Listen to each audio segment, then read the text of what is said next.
আসসালামু আলাইকুম। সংবাদে আপনাদের সবাইকে স্বাগত জানাচ্ছি। আমি ফিরোজ তোহা। শুরুতেই আরবে কেবলস সংবাদ শিরোনাম জানিয়ে দিব সর্বশেষ গুরুত্বপূর্ণ আপডেট বাংলা সংবাদ। শুরুতেই শিরোনাম। নরসিংদীতে ট্রেনে কাটা পড়ে ৫ জনের মৃত্যু হয়েছে। নরসিংদী রায়পুরা ট্রেনে কাটা পড়ে ৫ জনের মৃত্যু হয়েছে। তাৎক্ষণিকভাবে তাদের নাম পরিচয় নিশ্চিত হওয়া যায়নি।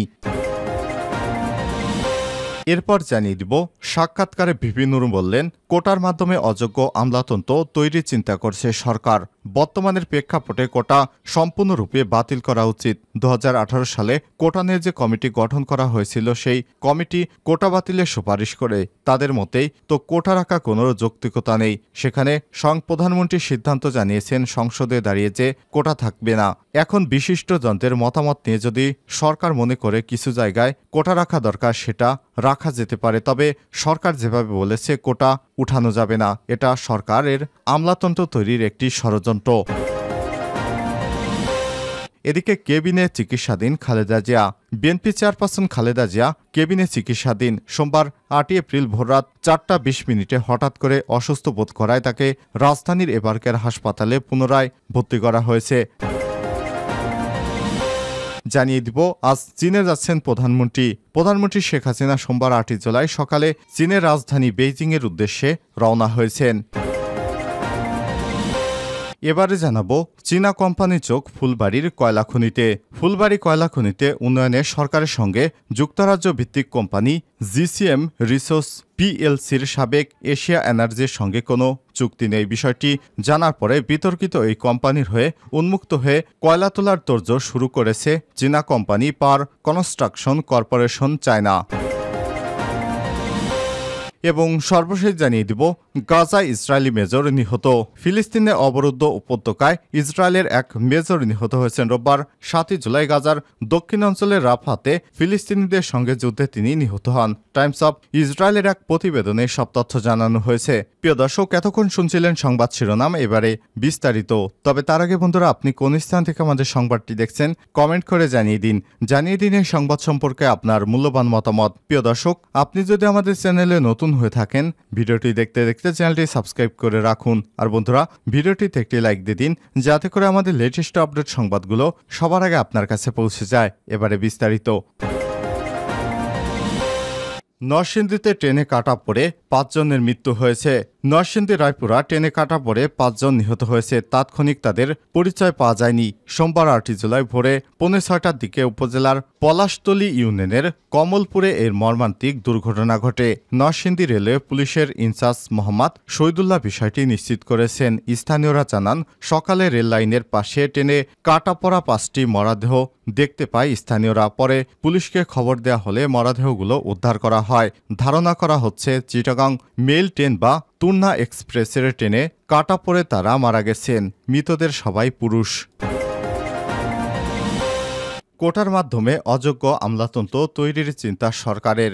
বর্তমান প্রেক্ষাপটে কোটা সম্পূর্ণরূপে বাতিল করা উচিত। ২০১৮ সালে কোটা নিয়ে যে কমিটি গঠন করা হয়েছিল, সেই কমিটি কোটা বাতিলের সুপারিশ করে। তাদের মতোই তো কোটা রাখার যৌক্তিকতা নেই। যেখানে স্বয়ং প্রধানমন্ত্রী সিদ্ধান্ত জানিয়েছেন সংসদে দাঁড়িয়ে যে কোটা থাকবে না। এখন বিশিষ্টজনের মতামত নিয়ে সরকার যদি মনে করে কিছু জায়গায় কোটা রাখা দরকার, সেটা করা যেতে পারে। ২০১৮ সালে কোটা বিরোধী আন্দোলনের মধ্য দিয়ে আলোচনায় আসেন সেই সময় বাংলাদেশের সাধারণ ছাত্র অধিকার সংরক্ষণ পরিষদের যুগ্ম আহ্বায়ক নুরুল হক নূর। ওই আন্দোলনের পরিপ্রেক্ষিতে সরকারি চাকরির নবম থেকে একাদশ গ্রেড পর্যন্ত নিয়োগের ক্ষেত্রে কোটা বাতিল করা হয়। পরের বছর অনুষ্ঠিত ঢাকা বিশ্ববিদ্যালয়ের কেন্দ্রীয় ছাত্র সংসদ ডাকসুর নির্বাচনে তিনি ভিপি পদে জয়লাভ করেন। তিনি সহ ছাত্র অধিকার সংরক্ষণ পরিষদের সংগঠনের উদ্যোগেই পরবর্তী সময় গণ অধিকার পরিষদ নামে রাজনৈতিক দল গঠিত হয়। ভিপি নূর নামে পরিচিত সাবেক এই ছাত্রনেতা এখন দলটির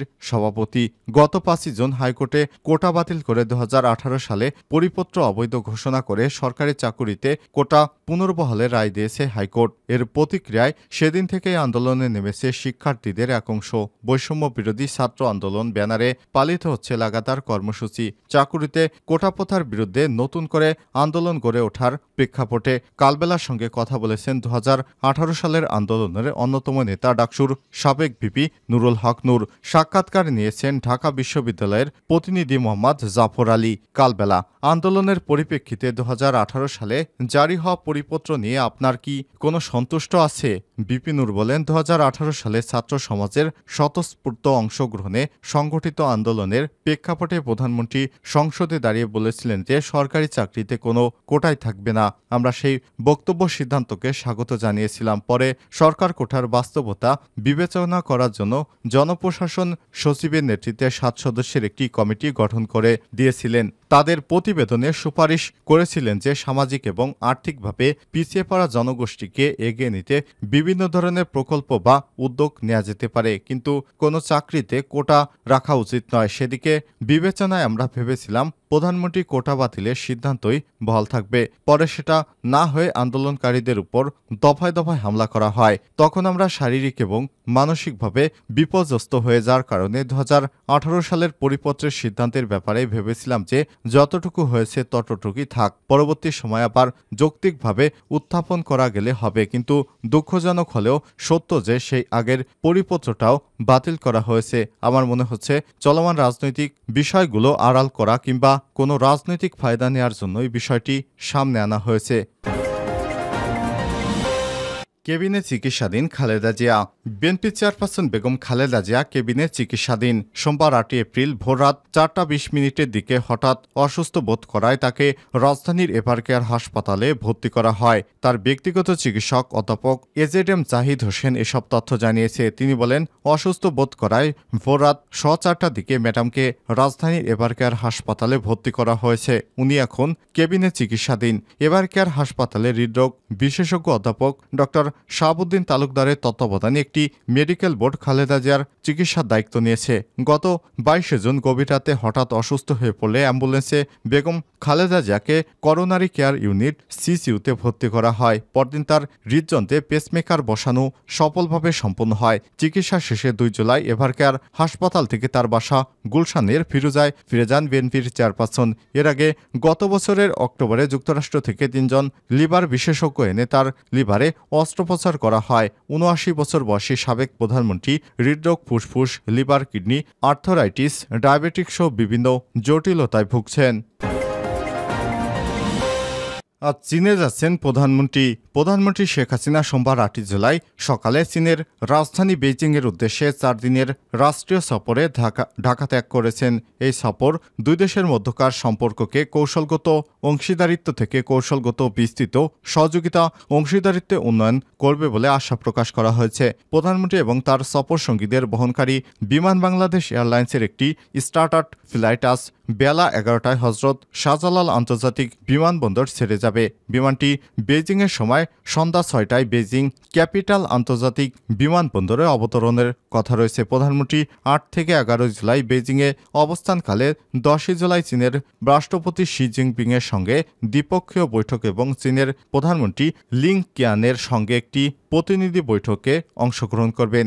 বেইজিংয়ে প্রধানমন্ত্রী শেখ হাসিনার 4 দিনের এই দ্বিপক্ষিক সফরে বাংলাদেশ এবং চীনের মধ্যে 20টি, 22টি অথবা 23টি সমঝোতা MOU স্বাক্ষর হওয়ার সম্ভাবনা রয়েছে। রোববার 7 জুলাই পররাষ্ট্র মন্ত্রণালয়ের এক সংবাদ সম্মেলনে পররাষ্ট্রমন্ত্রী ডক্টর হাসান মাহমুদ বলেন, এ সফরকালে অর্থনৈতিক এবং ব্যাংকিং খাতে সহযোগিতা, বাণিজ্য, বিনিয়োগ এবং ডিজিটাল অর্থনীতি, অবকাঠামোগত উন্নয়ন, দুর্যোগ ব্যবস্থাপনায় সহায়তা, ষষ্ঠ এবং নবম বাংলাদেশ চীন মৈত্রী সেতু নির্মাণ, বাংলাদেশ থেকে কৃষিপণ্য রপ্তানি এবং দুই দেশের জনগণের মধ্যে যোগাযোগের সমঝোতা স্মারকগুলো স্বাক্ষরিত হওয়ার সম্ভাবনা রয়েছে।